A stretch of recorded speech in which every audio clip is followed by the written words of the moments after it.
Cool. Good afternoon, everybody. Running a little slow today.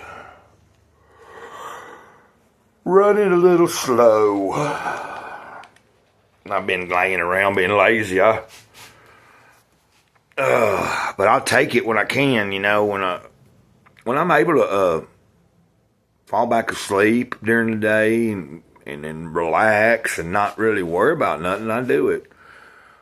I've been going pretty good, this whole week. I've been up pretty early every day, making videos and doing live streams and all kinds of sort of things, you know what I'm saying? So I think taking one of the days and starting a little slower or later isn't a big deal, I didn't make it to church today. David texted me this morning. He said he felt like he had the flu, and I wasn't feeling good this morning either. Not like I got the flu or anything, but my stomach's been giving me problems today, this morning, So I've had to get up and down a couple of times out of bed for that.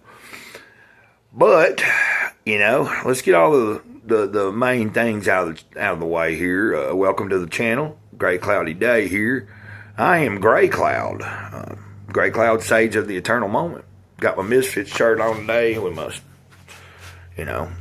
I just picked this out, throw over my long sleeve that I already had on, and anyway, if you're just tuning in, this is going to be a Jesus Calling video. If you haven't ever watched me before, I share this Jesus Calling devotional where,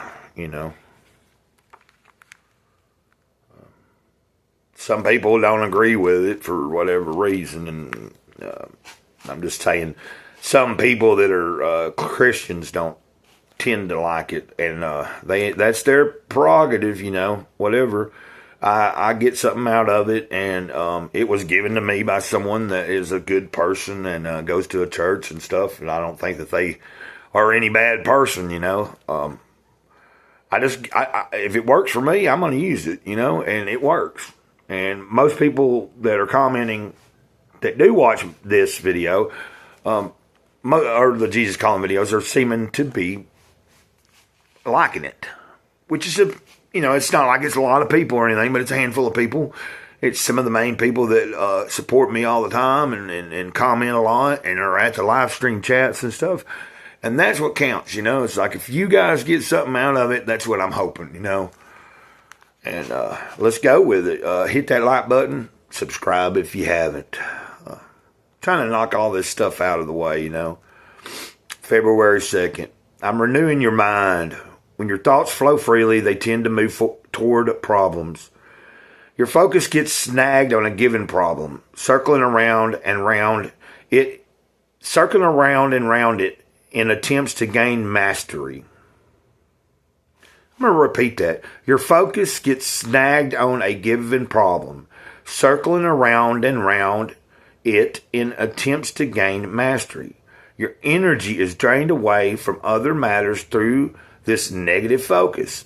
Worst of all, you lose sight of me. Yeah, when we get distracted, when we let things in the world distract us, we will lose sight of our relationship with the Creator. I'm very guilty of that. Plenty of times I get caught up in the world, in my head, and worry, and things that don't matter, that really don't matter, but I make them matter to me in my mind, and it distracts me from the main thing that I need to be focused on. And my main focus should be my walk with my Creator every day first, then everything else comes. That's just what works for me. If I do it that way, it usually seems the days go a lot better.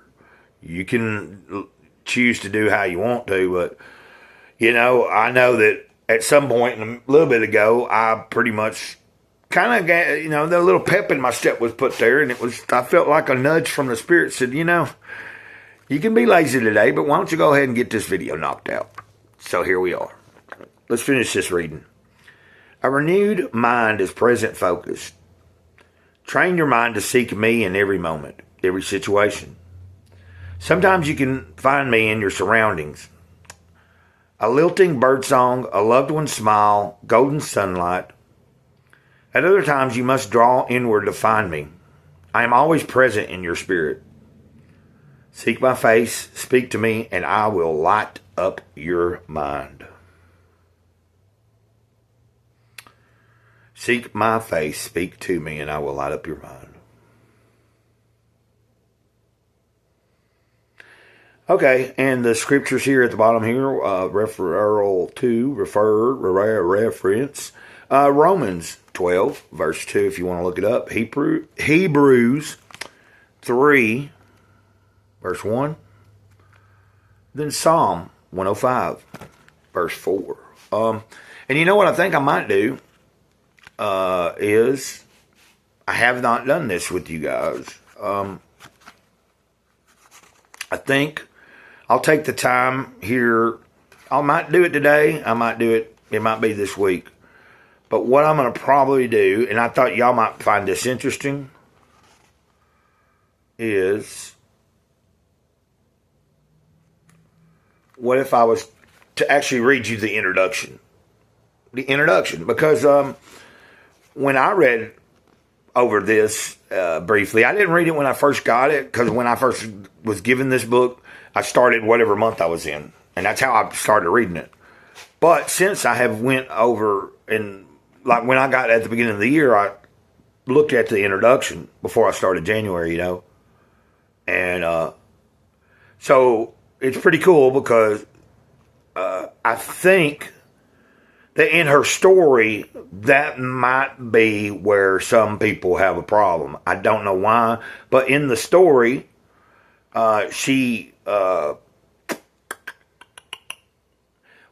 it just talks about her first experience with the presence of God, and that happened in a small Christian community in the tiny Alpine village in France. So she was up in the mountains in France, in this Christian community, this old school like thing or whatever, and so the introduction just opens up to you her talking about that, and then it's not too long. So I think what I'll do is, I think it would be interesting for me to come back and just do a small video where I read these 3 or 4 or 5 pages here of the introduction, and they give you a better understanding of the author, I don't know why I haven't done that yet. But for me, I think if I do that, that might settle some of the discrepancies here. Now, I imagine it won't with anybody that's already got in their head that this is not a good thing. Because if you look it up, you'll see all sorts of videos on YouTube about why they think that this book is New Age, and that this lady pushes practices that aren't Christian and stuff like that. Well, I do have certain practices that I practice that may not so be in tune with the modern thought process of what people think Christianity is. But I don't go by that. I go by what is right in my heart and how the Spirit guides me, Like burning sage. I burn sage. I haven't had any in a while. You know what I'm saying? But I burn sage. I use it in like kind of a ritual, like type of cleansing thing, Now, do I believe that the sage is the thing that does it all itself? No. I got, you know what I'm saying? But it's about connecting to that spirit, the outer thing, the outer and the inner.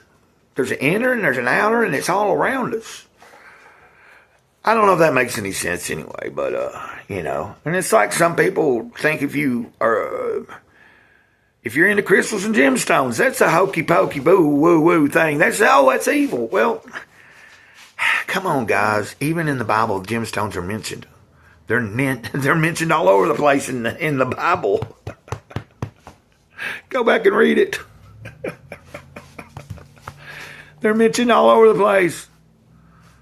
Anyway, that's about all I got to say. A little bit of rant there. So y'all have a good day, and the little big girl says, hello. I love you, baby. Till next time, Mr. Great Cloud here, Sage of the Eternal Moment, over and out. Ditto.